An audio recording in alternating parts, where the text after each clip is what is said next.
Hello అండి. I'm doctor Priya Yalla, consultant at ఎపియాన్ pain management centre.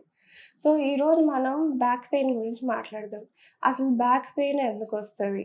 Back pain నార్మల్‌గా old పీపుల్‌లోనే వస్తదా? లేకపోతే యంగ్ పీపుల్‌లోనే ఎక్కువొస్తదా? అనే కన్‌ఫ్యూజన్ ఎక్కువుంటది. నార్మల్‌గా ఏంటంటే బ్యాక్ పెయిన్‌కి డిఫరెంట్ కాజెస్. ఒకటి డిస్క్ బల్జ్ వల్ల అవ్వచ్చు. ఇంకోటి నర్వ్ కంప్రెషన్ వల్ల అవ్వచ్చు. చుట్టూ ఉన్న మజిల్స్ గూడా స్పాజమ్‌లోకెళ్ళటం వల్ల కూడా బ్యాక్ పెయిన్ రావచ్చు. అది కాక ఫెసెట్ జాయింట్స్ అని చిన్న చిన్న జాయింట్స్ ఉంటాయి. వాటి వల్ల గూడా బ్యాక్ పెయిన్ అనేది రావచ్చు. సో, నార్మల్‌గా యంగ్ ఇండివిడ్యువల్స్‌లో బ్యాక్ పెయిన్ ఎందుకొస్తది? ప్రాపర్ పోస్చర్ లేకపోవటం వల్ల. మనం నార్మల్‌గా ఏంటి ఫోన్ కిందకి చూసేసుకుంటూ ఉంటాం. కంప్యూటర్ ఉంటే ఓకే. స్లౌచ్ అయ్యి టైప్ చేస్తూ ఉంటాం. So, bad posture. ఇది కాక బైక్ రైడ్స్ ఫాస్ట్‌గా ఆఫీస్‌కెళ్ళిపోవాలి, ఫాస్ట్‌గా స్కూల్‌కెళ్ళిపోవాలి, జాబ్‌కెళ్ళిపోవాలి, టైం అయిపోతుందని ర్యాష్ డ్రైవింగ్ చేస్తాం. దాంతో ఎక్కువ జర్కీ మూవ్‌మెంట్స్ ఉంటాయి. సో, మన స్పైన్ అనేది గూడా ఒక లెవెల్ ఆఫ్ ప్రెషర్ వరకే తీసుకుంటది. సో, ఈ జర్కీ మూవ్‌మెంట్స్‌లో ఏమవుతదంటే అండి ప్రెషర్ ఎక్కువైతది. సో, దీనివల్ల డిస్క్ బల్జ్ అనేది కామన్. ఇది కాక మజిల్ స్ట్రెయిన్ అనేది గూడా కామన్. సో, డిస్క్ బల్జ్ ఎలా రిలేటెడ్ ప్రెషర్‌కి అంటే నార్మల్ మన పిల్లో తీసుకున్నామనుకోండి.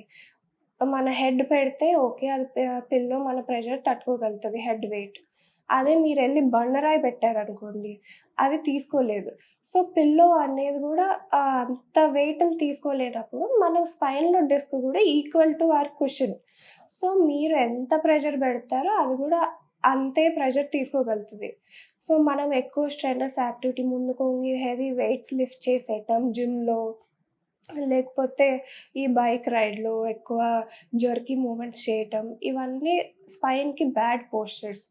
సో, దీంతో పాటు ఓల్డ్ ఏజ్‌లో ఏమవుతది ఆహ్, ఇన్ని రోజులు లైక్ ఫ్యూ ఇయర్స్ నుంచి స్ట్రెయినర్స్ యాక్టివిటీస్ వల్ల ప్లస్ ఏజ్ వల్ల లిటిల్ బోన్ డీజనరేషన్ అవ్వటం, మజిల్ వీక్‌నెస్ అవ్వటం, ఎక్కువ ఫిజికల్ యాక్టివిటీ లేకపోవటం వల్ల కూడా స్పైన్ మీద ఎఫెక్ట్ పడుతూ ఉంటది. మనం తీసుకోవాల్సిన జాగ్రత్తలు, ఎలాంటి ప్రికాషన్స్ తీసుకోవాలి, ఎలాంటి ట్రీట్మెంట్ ఉంటది, ఏంటి డయాగ్నోసిస్ అనేది చూస్తాం. సో, మీరు రాగానే మీకు అది రేడియేటింగ్ పెయిన్ ఉందా? తిమ్మిర్లొస్తున్నాయా దాంతో? లేతే ఓన్లీ కూర్చున్నప్పుడు ఎక్కువుంటుందా? నుంచున్నప్పుడు ఎక్కువుంటుందా? అనేది ఎగ్జామిన్ చేస్తాం. దీంతో పాటు తర్వాత స్కాన్‌లో మనకి దేనివల్ల వస్తుంది ఈ పెయిన్ అనేది గూడా కన్ఫర్మ్ చేసుకుంటాం. సో, దాన్ని బట్టి మన ట్రీట్మెంట్ ఉంటది. నార్మల్ పెయిన్ కిల్లర్స్ పెట్టేసి నేను ఓకే. ఇది ఒక నెల వాడండి తగ్గుతది అనటం రాంగ్. దేనికి అంటే ఒకరోజు పెయిన్ కిల్లర్ యేసుకుంటారు. నెక్స్ట్ డే మళ్ళీ మీరు అదే సేమ్ యాక్టివిటీ చేస్తారు. మళ్ళీ సేమ్ పెయిన్ రిపీట్ అవుతది. మనం ట్రీట్ చేయాల్సింది యాక్చువల్ కాజ్‌ని. So, normal disc bulge for example తీసుకున్నామనుకోండి. మీకు డిస్క్ బల్జ్ ఉంది. దాంతో కాలికి తిమ్మిర్లొస్తున్నాయి. లేతే స్పర్శ తగ్గుతుంది. లేతే ఎక్కువసేపు నుంచోలేకపోతున్నాను, ఎక్కువసేపు కూర్చోలేకపోతున్నాను అంటే దాన్ని బట్టి మనం మిమ్మల్ని ఎగ్జామిన్ చేస్తాం.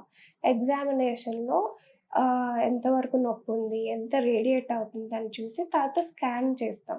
స్కాన్‌లో గూడా మనం చేసిన ఎగ్జామినేషన్‌కి, స్కాన్‌కి ఒకేలా ఉందా? కోరిలేట్ అవుతుందా? లేదా? అని చూస్తాం.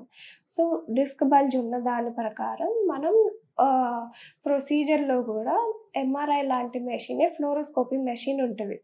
సో, ఆ మెషిన్ కింద ఎక్కడైతే మీ నరం ఒత్తుకుంటుందో, లేతే డిస్క్ బల్జ్ అయ్యి వాపొచ్చిందో అక్కడ టార్గెటెడ్ ఇంజెక్షన్ చేస్తాం.